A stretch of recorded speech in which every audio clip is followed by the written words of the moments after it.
Hi there, this is Steve Spurrier. You can join University of Florida Hall of Famer Shane Matthews and also the two-time SEC Player of the Year every weekday as he brings you all you need to know about the Florida Gators, including news, analysis, opinions, and some of the biggest names in sports. You can find him on Spotify, Apple Podcasts, Google Podcasts, or wherever you listen to your favorite podcasts. Or you can watch him live at 8 a.m. on Facebook, YouTube, or Twitter. It's a Friday edition, folks. We made it. It is PodUp with Matthews in the morning from the International Diamond Center Studios, where for only a few more days left here in the month of June, any jewelry, 0% APR until 2030, and the only diamond and jewelry partner of the Florida Gators. If you missed it last night, Will Richard goes to the Golden State Warriors. Elijah Martin goes to the Toronto Raptors. Looks like JC has been shopping at International Diamond Center. He has a nice chain. We have a wonderful viewer named Paul in Pensacola, who's a friend, who sent me the official JC Wins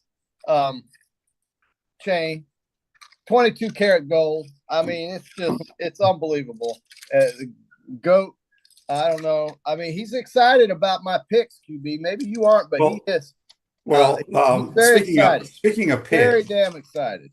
Speaking of picks, did you look at the mortgage, whatever the hell the name of that tournament is? Yeah, Rocket Mortgage Tournament. I mean, gosh, you've got all of them. Yeah, you've got. I didn't know they were playing Ironwood. Body up. My goodness. Min Woo Lee came out of nowhere. That was your last pick. Min Woo Lee is 9 under. I think he's teeing off here in just a few minutes. Yeah, but actually, he tees off at 12. Batia, Luke Clanton, all of them are up there. Yeah, Griffin tees off in a few minutes. You know, I will watch this tournament regardless of what they shoot. You know, I just love watching golf. It's just something I do. I'm sorry, I love it. Here's another thing I got for the viewers of the show. I am using this stuff. This is called CBD oil. And I'm telling you right now. They see you have all kinds of products. Dude, it is solving my arthritis. Okay. This stuff, you can get it over there at in Jonesville at my place, PRP. Wendy will sell it to you for about $30. And but listen, the pain goes away. I can grip the club. You know, by the way, I've got a new wedge, a Callaway Opus 56 degree. I don't scull it. I don't chunk it. It is exactly weighted to my specifications. So I'm very happy about that. As for the draft, you mentioned the draft, and here's something I'll just never understand about sports or about the part of sports that just doesn't really register with me is what some of these guys in the front office think or how they figure things out when they draft players.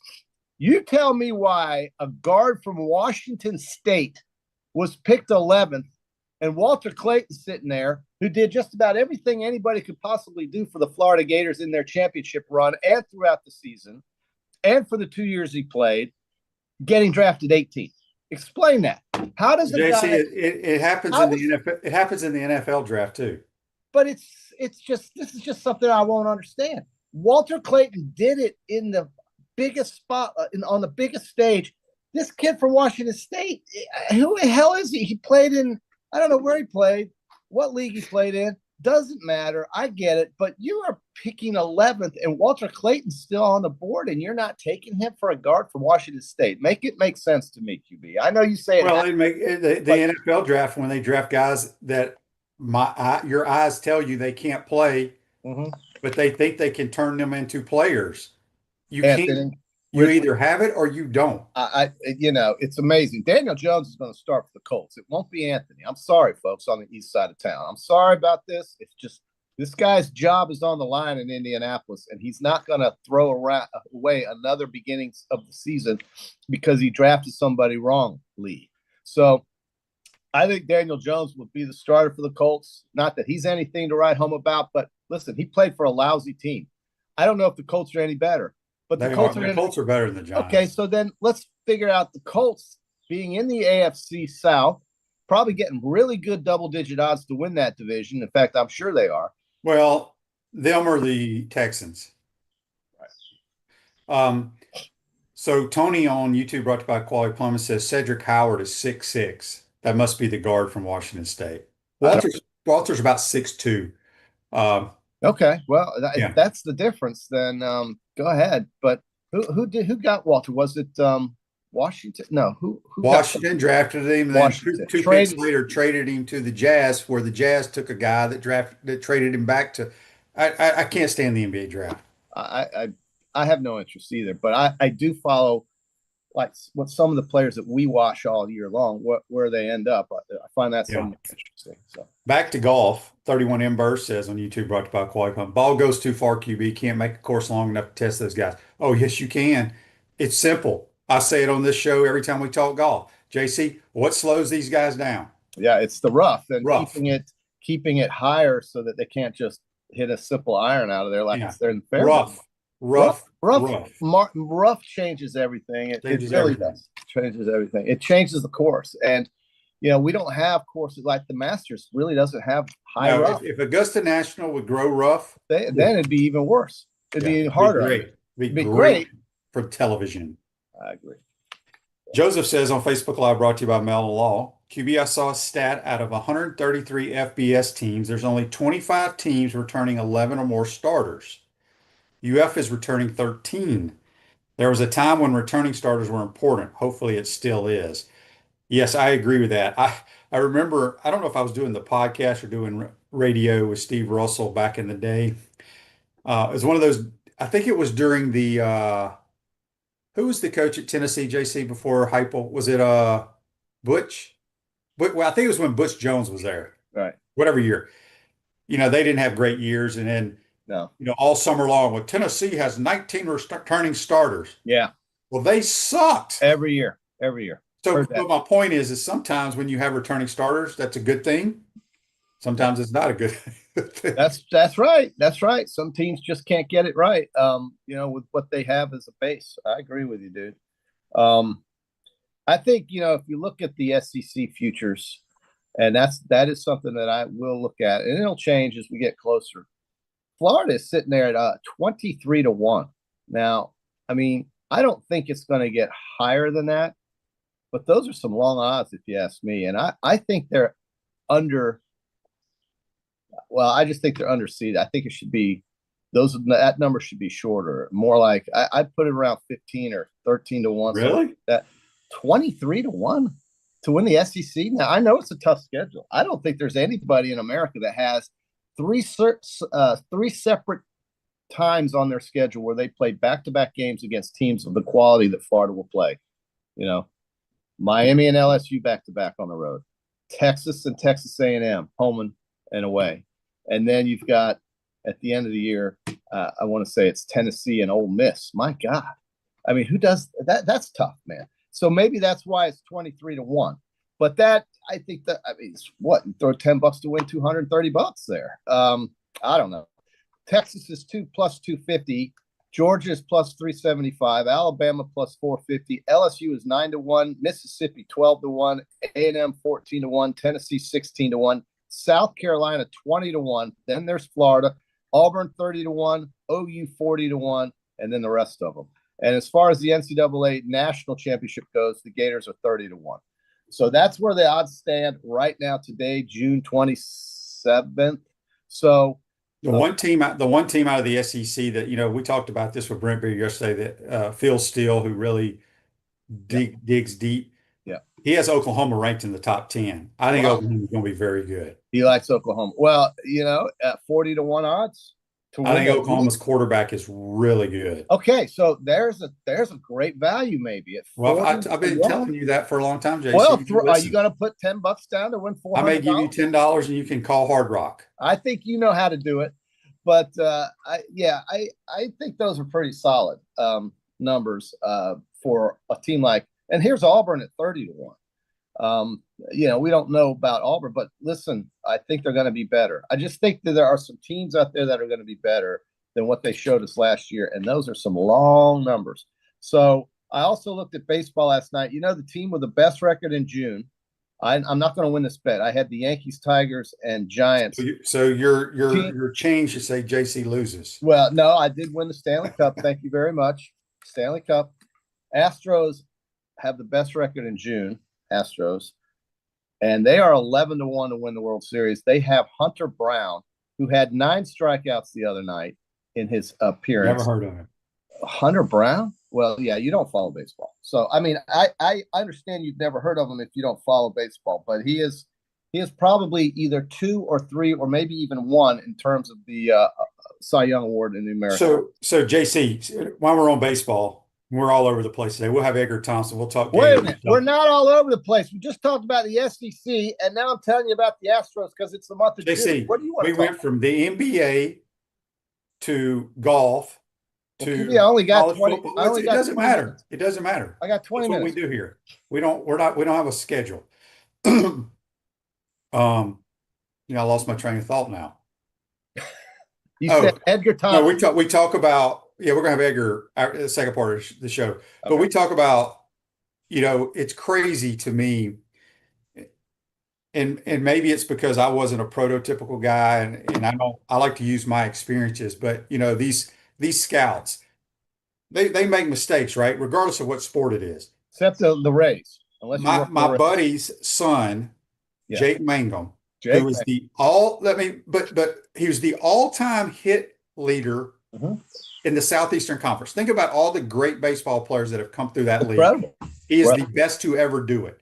Right. And he's not a big guy. He's probably 5'9", 5'10" at the most, about 170 pounds, doesn't have great power. So he set his ass in the minor leagues for all those years. I think it was like 7 or 8 years. He is tearing it up with the Rays now. Well, no, it wasn't that long, QB, because the Bulldogs won the College World Series. He wasn't.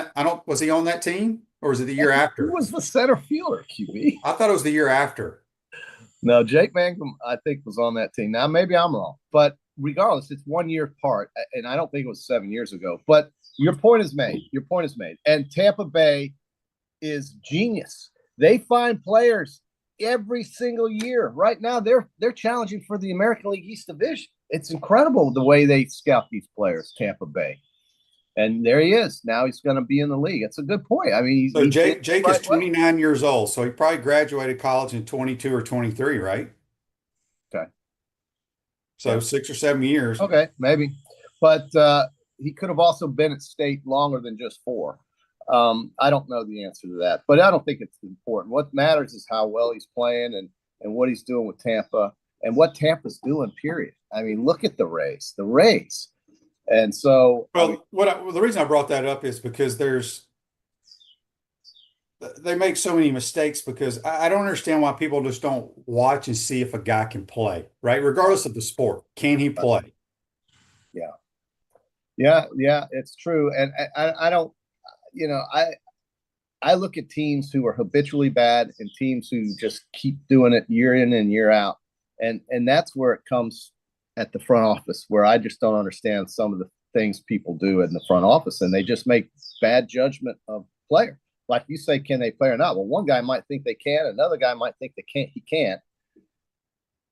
It just seems like the Rays guys make decisions a lot better than the Nationals guys or the White Sox guys or the Pirates guys or the Rockies guys. Okay. And that they're all management people, and some do it well and some just don't. And I think the results are borne out on the field. But I've got to get you the Tampa number because, this is important stuff. The team futures for the Tampa Bay Rays to win the American League is 10-1. I think that's not a bad number. World Series for Tampa Bay is a little bit longer at 25-1. But who's going to argue with the way the Rays are playing right now? I know it's June. I know things are going to change probably by September, but August is starting next week, so we're into the season, and I'm impressed with what Tampa has presented us. And like I said, the Astros 11-1 to win the World Series, best record in June. So they've got pitching out of their minds right now. Valdez and Hunter Brown. He shut out the Phillies basically when he pitched. He struck out 9 Phillies, QB. You've got one of your best friends is a Philly fan. We haven't heard much from him lately, have we? So, he's seeing it. All right. I'm about 100. I would bet another lunch, JC, because you still owe me 3 lunches. You did pay up for one. for all our listeners out there. I think they won the national title after Jake left there. Yeah, okay.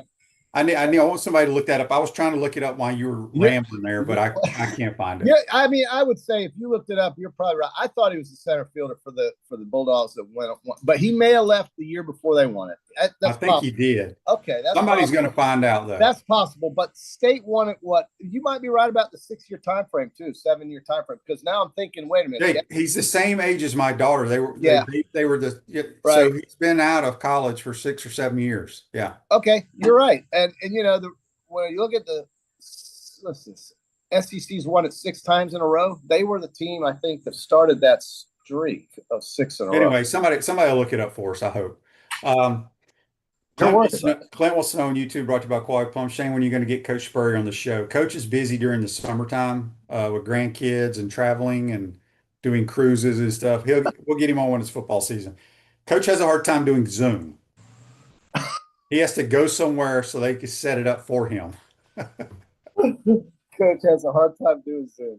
Yeah, it's hilarious. One of his kids, I'm sure one of those grandchildren or one of those. Well, it ain't like the grandchildren hang out at the house, JC. No, but maybe one of the 4 kids can help. You know, well, Bubba, okay, so Lisa, you don't think they're busy doing Scotty. What is it? I mean, hey, Dad, let me show you how to do this real quick. They're not. They don't live in the same house, JC. No, but they go over there for dinner and they go over there for lunch. Well, here's the thing, JC. Our show is on at 8 a.m. They're not there. Okay. All right. Text on the Titan MR text line from Jimmy. Jimmy says, JC, how many Alabama players were selected in the NBA draft? I don't know, but a year or 2 ago, the number 1 player in the draft was selected from Alabama. So I already. Did Mark Sears not get drafted? Dude, I watch the NBA draft like I watch a guy mow the yard out here. Okay, it's just not something I'm into. I couldn't care less, QB. I don't understand. Again, I don't understand what these guys look at when they draft these players. So why the hell would I watch this? I couldn't tell you who 8 of the top 10 guys are. 31 Ember, thank you for doing the research. He left in 2017, JC. Oh my God. Okay.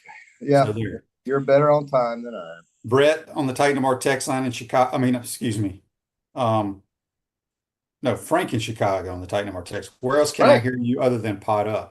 Football season, I'll be on WRUF doing shows. Don't know the times yet, but that's about it. Well, listen, QB, we're not that far away. No, we're not. It's like 60 days or something like that. Something days.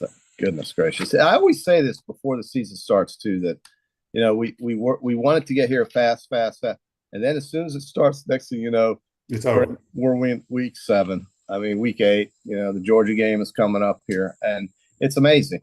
But I didn't bring the schedule again on my that's bad preparation. I am really Well, I was fixated on these SEC futures, and I was fixated on the NCAA. And listen, the only reason I'm bringing this up is because it's totally legal now in Florida, so you can participate in that. And honestly, I don't know why you wouldn't.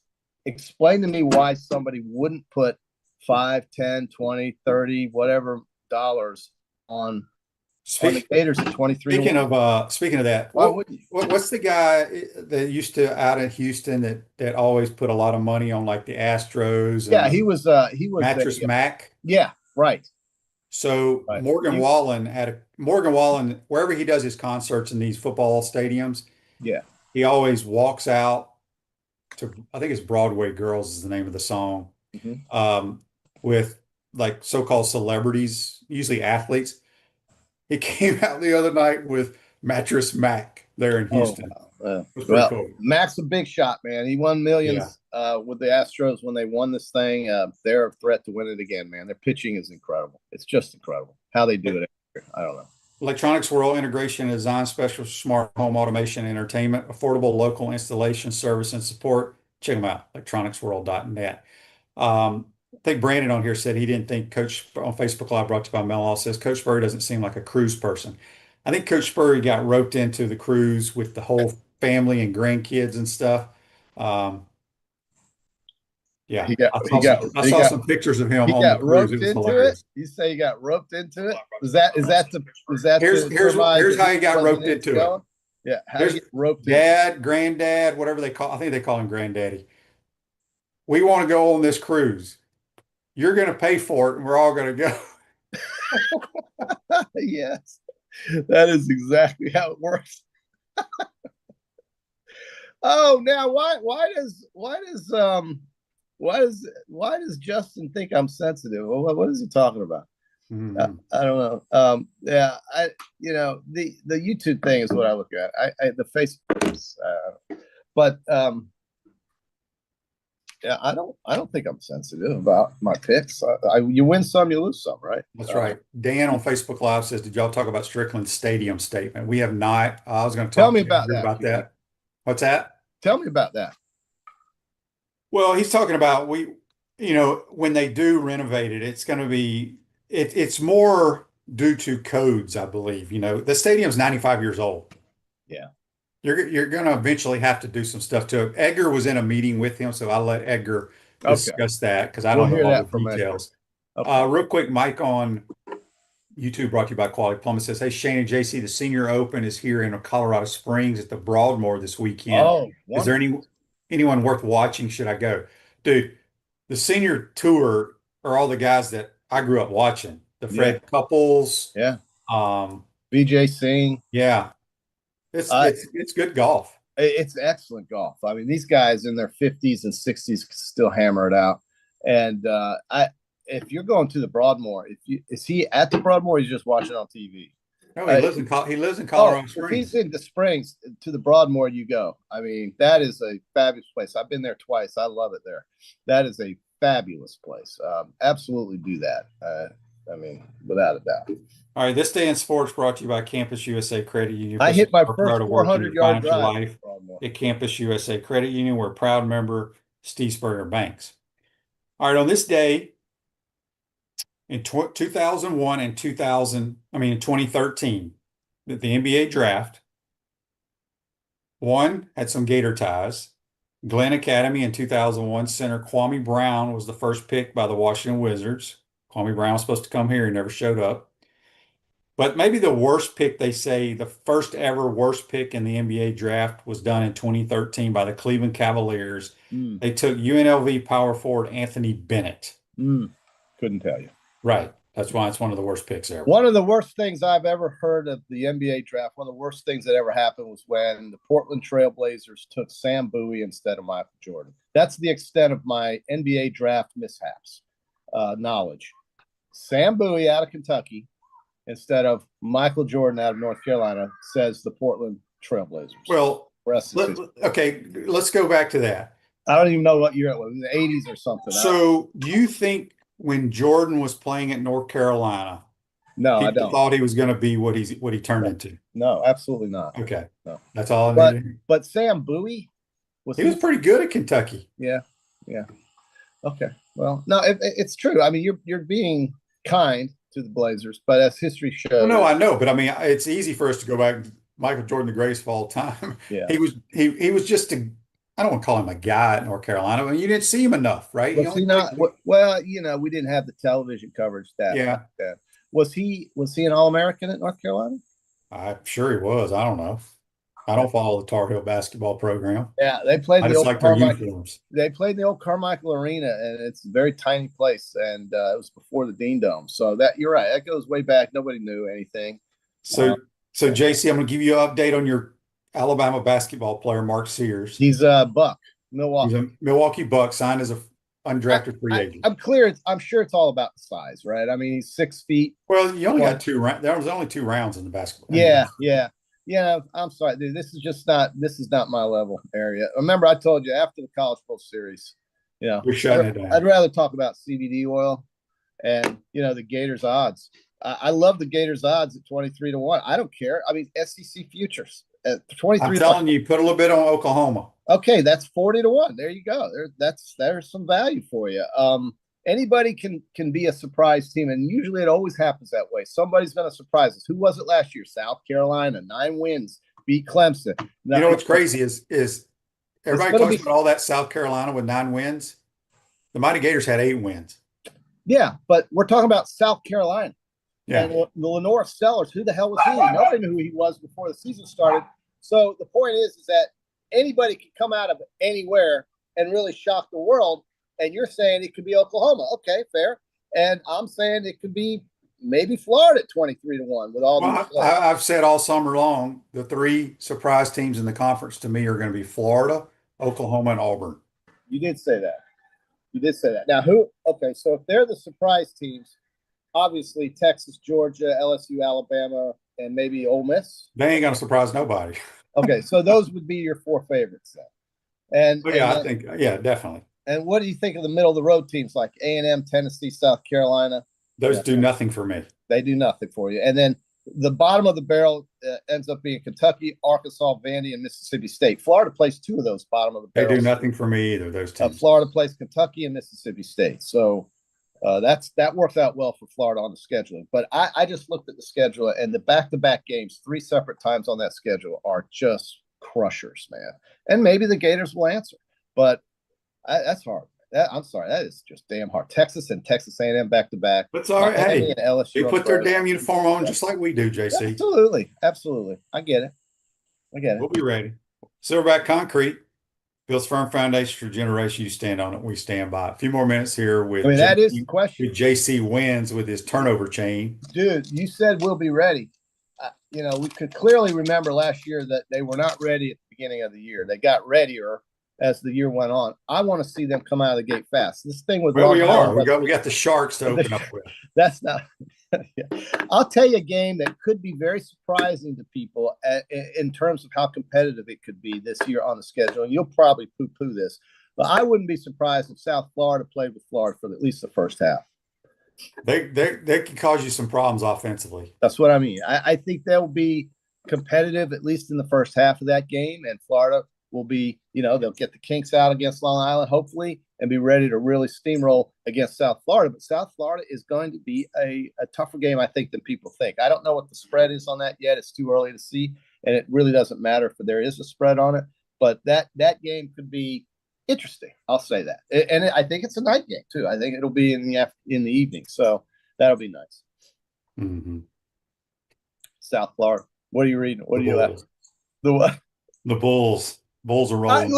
I mean, they're not winning anything great this year, but that was a feisty little team when they played at Alabama last year, and it's because I don't think Alabama really paid attention, and I don't think that's the right approach. Hopefully that will not be the approach here. Florida usually pays attention and doesn't lay over when they have these inferior teams. But, the last time South Florida was in this building, QB, it was a white knuckler. They almost beat Florida. So, Anthony Richardson, I think that's when Anthony was this last season when they were here last. And it was a tough game. It was close, very close. That's all I'm going to say. I can't remember. All right, What's JC. wrong with you, QB? You got to get that brain. Get some ginkgo going. Get some of that Prevagen. You got any of that in the house? No. Okay. Yeah, QB, you're the Gator quarterback. You're supposed to remember these games. I mean, I can talk to some guys. I remember the ones I played in. Yeah. Kind of. I don't really care about the other games. The last 4 or 5 years. 14-9. It's the only one that mattered. 14-9. That's not the only one that mattered, but that was a big one. I think it's going to be an exciting schedule. It's going to be a great year. Hopefully, much more exciting in terms of wins and losses. I mean, Florida turned it up at the end of the year last year. There's no question about it. They were really hot.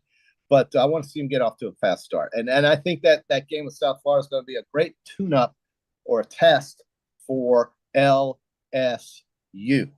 So, we'll talk about it, but this is kind of what we're thinking about here on June 27th, at least I am, in terms of Florida football.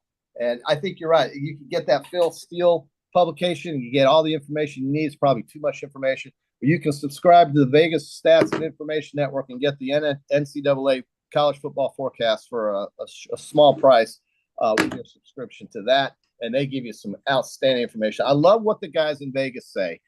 Sometimes they miss it, but a lot of times they are a little bit smarter than some of the beat writers, believe it or not, because beat writers can be biased. I want unbiasedness. I want a bias that is reasonable and not over the top because of where he graduated from or who his kid goes to school at or where his kid goes to school at and so on. I like unbiased, objective information. You get that in Vegas because it's money. We're talking about money. JC, have a good weekend. You too, QB. Hit them straight.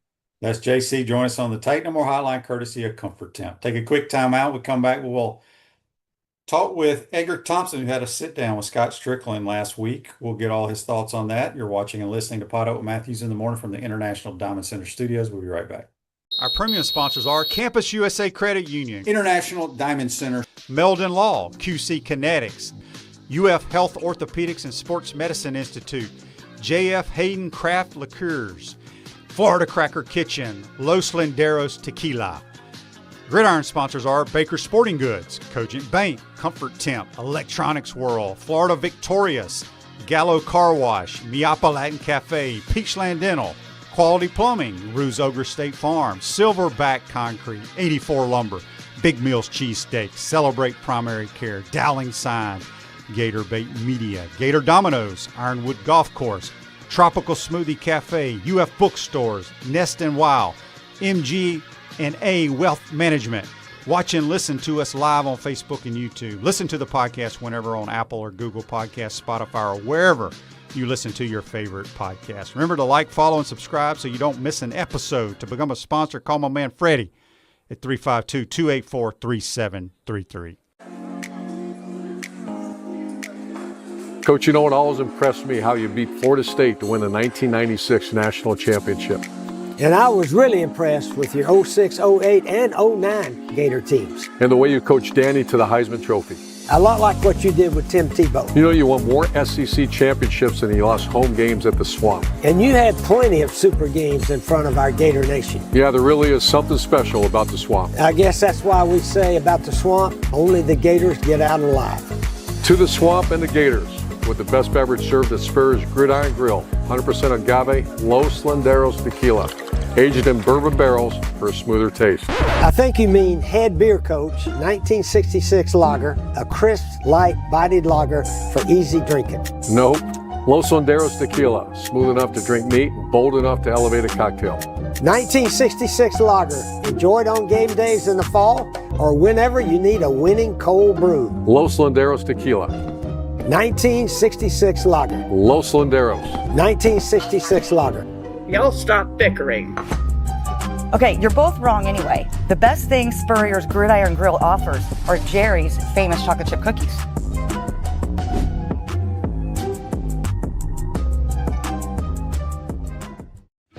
The most important thing I learned from my father was work ethic and integrity. Never veer away from integrity, even if it costs you money. International Diamond Center owner Keith LeClaire. The core value for IDC is to protect the customer. That means offering the largest selection, uncompromising quality, the strongest warranties, and honest guidance from experts who are not paid on commission. International Diamond Center at Celebration Point. Online, shopidc.com. What's up, everyone? I'm Mike Pouncey, and this is my twin brother Marquise Pouncey, and this is Life After Football. Let's go.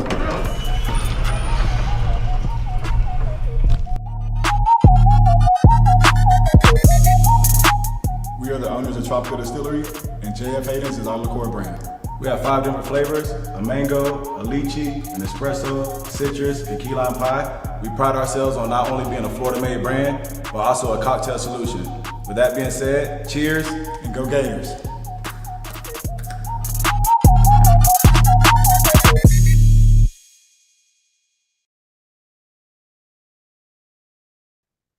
Welcome back to the International Diamond Center Studios. Florida Crackers, the brand for original Floridians. Great food and southern hospitality in the center of the universe, Brooksville, Florida, floridacracker.com.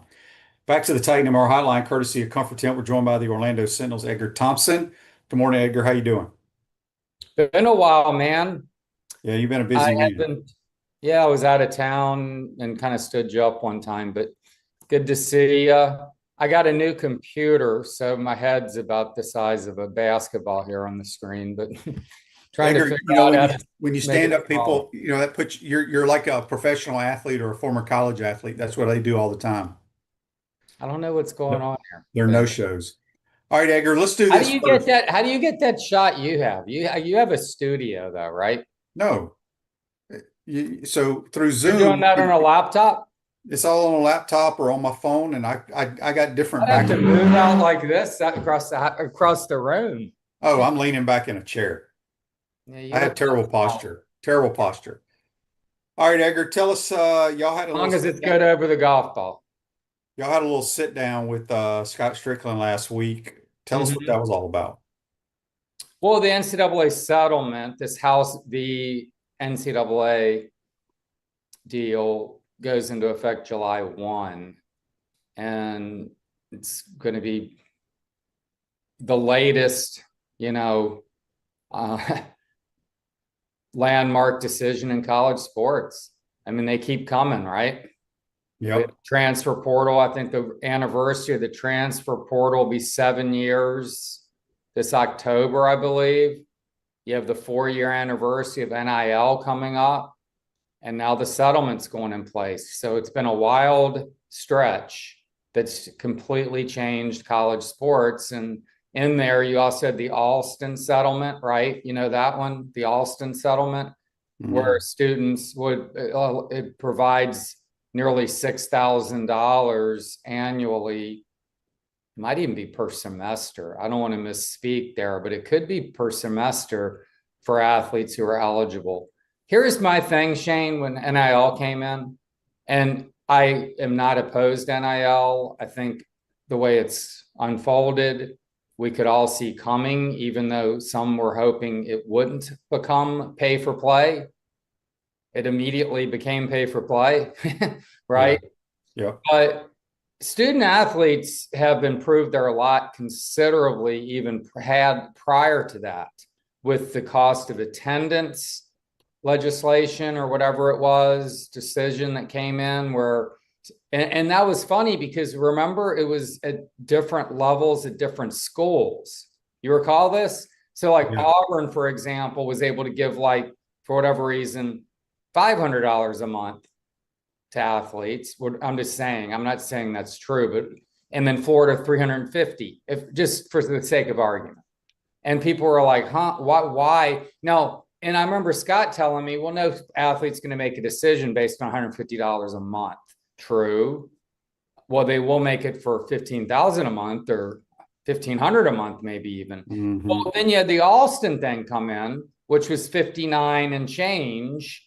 And that might be per semester. So let's just say for the sake of argument, it is. And I think it's spread over 4 months because semesters, you don't get it. It's only an 8-month window, I think, or 9-month window. So you split it in half. All right. So for the sake of argument, you're getting $1,500 a month plus another $4. So you're getting that $1,900, let's say, if you're a UF athlete, a month more than you did in 2014-15. That's pretty good. Plus your scholarship check, plus your medical, plus your tutoring. You get a lot of clothes, right? You get the sniffles. You don't have to go to the student health center and get checked out. You get to go straight to somebody. You get massage, you get a gym like nobody. People pay $500 a month for the stuff they get. I'm just saying it's a pretty sweet deal before NIL. And now, I mean, and you work your tail off, and 20-hour weeks are a joke. Of course, they're doing more than 20 hours a week. It's a full-time job. But so it wasn't the worst deal in the world. It had become pretty good, a lot better than the deal you had, right? I didn't get Now you throw NIL. Then you throw NIL into it, and it became obscene in some cases for certain athletes. Now you have the settlement coming in. Okay, now we're getting to it. The settlement starts on Tuesday, and schools can give upwards, and all schools are going all in that want to win at football. So everyone's going to try to go all in. You get $20.5 million to allocate to student athletes. And the distribution, though, is going to be heavily weighed toward football. 75% probably in most cases, which is about $15 million. So that's coming up, and it's creating a lot of headwinds for athletic departments to make ends meet. And it's a huge amount of money, and it's a recurring cost every year, and it's going to go up just like the salary cap does in the NFL. It goes up. And so they got to find ways to pay for this thing. So we met with Scott and discussed a lot of the facets of this and how they're going to go about it. And one way is every athletic department and every athletic program and every department at UF. So we're talking marketing, Gator boosters, all the departments, ticketing, 5% cuts to their department. I wouldn't want to have to cut my pay 5% right now or my home budget. That would be tough. And a lot of these programs are operating on the margins. Football might not, but most are. So that's an overview. But yes, they're having to pay this money to athletes. And it's going to be interesting because they're calling it rev share, revenue share. They're going to be under contract athletes now. This isn't going to be like the NIL thing where there are contracts and agreements and they sign stuff, I'm sure. I mean, there's all kinds of legal documents going, but this is going to be a standard for all athletes that are getting rev share. So I probably told you a lot more than you wanted, but this is where college sports has gone the last it's when when I hear that again, I knew all that.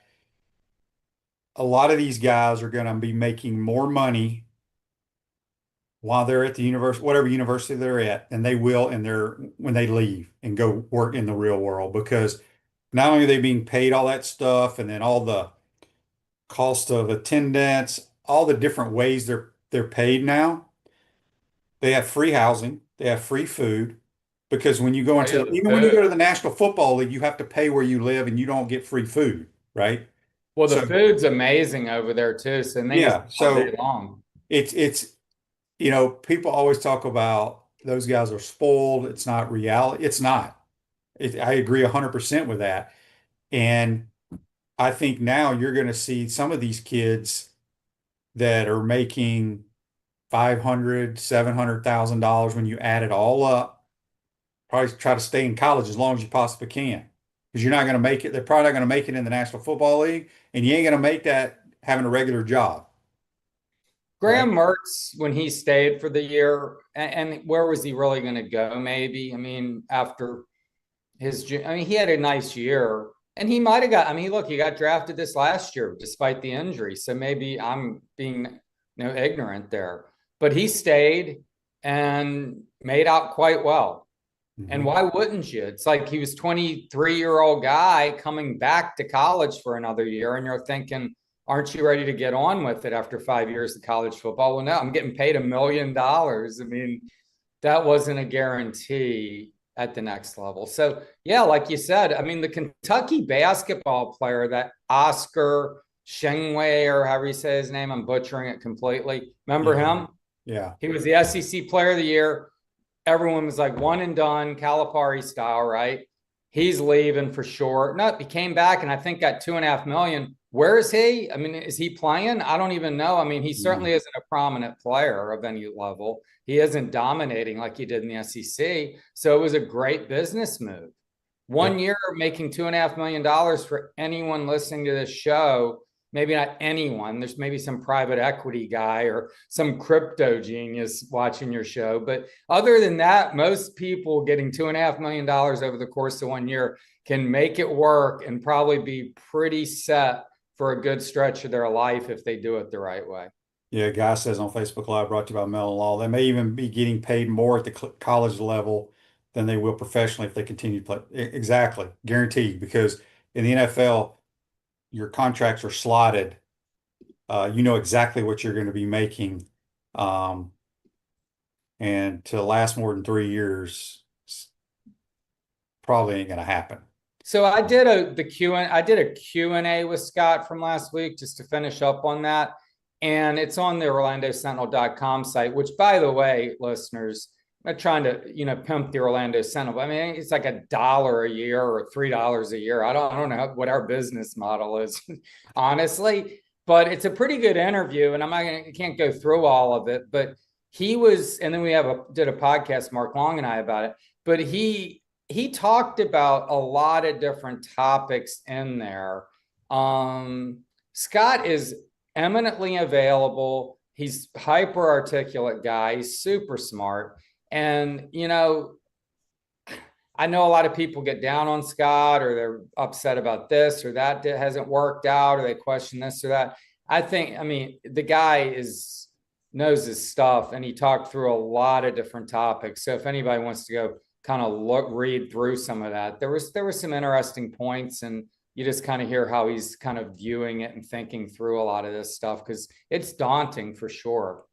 We have some text on the Titan Tomahawk text line regarding his comments that he made on another podcast regarding the stadium. Yeah. Did he discuss that with y'all at all? He talked about the stadium. I didn't put that in there because I want to build out a story a little bit more on the stadium. I mean, I didn't use every, and plus it was like 1,800 words already. I mean, we don't have endless amounts of space. I'm surprised he put that much in the paper, to be honest. But he touched upon it, but some of it was kind of like just talking, and some of it was for publication. Look, there are figures that have been put out there a couple months ago that it's going to be $1 billion project. Okay. He didn't dissuade us from that thinking, let's just say. It is going to be a massive project. When they first announced this, it was going to be a $400 million project. Now we're talking, it's pushing $1 billion. That isn't all tariffs. Okay. I mean, the tariffs are going to increase some cost, and labor and all that. Everything's gotten more expensive since they first started discussing this thing. But it's going to be a massive, massive project. Mark Long on our podcast discussed how he was told it's going to reduce capacity to 83,000. That's where that's coming from. That was from our discussion. I don't think that was said specifically on this podcast that you're referencing, which is a very good one, by the way. James DiVirgilio is excellent. I didn't listen to it yet. I've been covering the draft and trying to do position breakdowns and a bunch of stuff. I'm heading out of town next week. So I didn't listen to it yet. I probably will when I drive home. You know, I got 10 hours to kill. I can listen to a 2-hour podcast. But you can tell me what's being said or what's out there, and I can comment on it best I can. Well, I think, I mean, the state, I saw some clips of it, or somebody sent them to me. You know, he's regarding, like, from a structure standpoint, it's 95 years old. There's codes that you got to keep up with, you know, accessible handicap seats and things. They're going to have to do railings, apparently. Yeah. I mean, look, they're not going to tear it down or make it much difference. I mean, they're going to have to do something and take some seats out. It'll still be loud, in my opinion. I don't think they're going to change the structure of a lot of it. It's going to be very luxury box, premium seating oriented. I think the press box might be moving in some ways. I think, which, you know, isn't surprising because that's happened at many NFL stadiums where they've moved those because the seating's really good for the press box, right? Or traditionally has been. And there's going to be a lot of, you know, concourse expansion, a lot of bathroom improvements, these amenity things that you come to stadiums for and you expect. I mean, the bathrooms at the Swamp are ancient, right? Just stuff like that. That costs a ton of money. I'm not saying that you're getting up to $1 billion real fast just doing the bathrooms, but there's a lot of stuff and it adds up quickly. In terms of just ripping out all the bleachers and putting chair backs in and covering the thing or doing whatever, like, you know, they did down at the Hard Rock or whatever, that didn't happen. And they're not moving the stands away from the field. No. You realize, Shane, when they built the Swamp back in the late 20s, I think it was 29, maybe 30, Florida Field. It was the first, I believe, football stadium. Norm Carlson told me this years ago. I found it fascinating. That wasn't built around a track. Because track and field was a much bigger sport than college football in the 20s. Yeah, that is interesting. So they didn't build around a track, so it's right on the field. Yeah, that's a good point. Tony says, and I didn't realize this, on YouTube, brought to you by Quality Plumbing. Today in history, 2017, the Florida Gators won the College World Series. How about that? Guy says on Facebook Live, brought to you by Mel Law, SEC Media Days coming up here. People can get a chance to listen to him speak if they hadn't already. Strickland will not be there. Just the football coaches and the players speak. The ADs don't speak at SEC Media Days. No, it's 3 players and Billy. Yeah. Has he announced what 3 players yet? No, but I mean, I think it's going to pretty obviously going to be DJ and Jake Slaughter. I'm not sure who else. But how can't you take those two? It'll probably Jake Slaughter, DJ, and Caleb Banks would be my guess. probably. Tyreek Sapp, potentially. Yeah. I wish they'd take Tyreek Sapp. He's the best talker on the team. Is he? Oh, he's fantastic. We love whenever Tyreek Sapp comes in, man. Okay. He's a great guy, and he's just loquacious, as they say. Yeah. Justin on YouTube, brought to you by Quad Pump, says, Edgar, are there any former UF coaches that you've maintained a relationship after they left UF? Oh my Lord. I mean, there's no one I'm like in regular contact with. People move on, man. And there've been some tough endings here. I'll tell you guys, we shift to basketball for a second, because I mean, we probably should talk about those guys that got drafted. But Fran Fraschilla is not an Edgar fan. Okay. Fran Fraschilla was the coach at New Mexico for 3 years. He left, he was run out on a rail by the end. Okay. We're talking 25 years ago. Fran's still not a fan. That's fine. I get it. But these things don't end well. I mean, right? It isn't like these guys are like loving you because you're, writing negative things about their program and their ineptitude ultimately and their inability to do the job. So they're not like reaching out. I mean, Dan Mullen and I had a good relationship. I haven't talked to him in 4 years. Yeah. That's how it goes. Before we get you out of here, actually, basketball, the three guards all get drafted. Cool. I don't know if one's a better spot for the other. I mean, the NBA is hard to tell. Just your thoughts on what happened. I thought it was great. I was calling it like the Gator backcourt trifecta or something like that. It's pretty cool that all three went. I was happy for Will Richard. I mean, does that really like improve his situation greatly going number 56 versus being a free agent? I don't know. I don't know if the NFL, if you're a second round pick, I mean, you're on that team for 4 years, right? Yeah. They're going to try everything to keep, usually. But Elijah Martin went higher than I was thinking a month ago. But then as things got closer, you're hearing a lot of good things about him. And the guy's really like 6'2", maybe 6'2 and a half. I mean, he's not very big in terms of the height of the position you have to play, but man, he's explosive. He's as good an athlete. I don't say as good an athlete as anyone in the draft, but he's an explosive athlete. He's special there.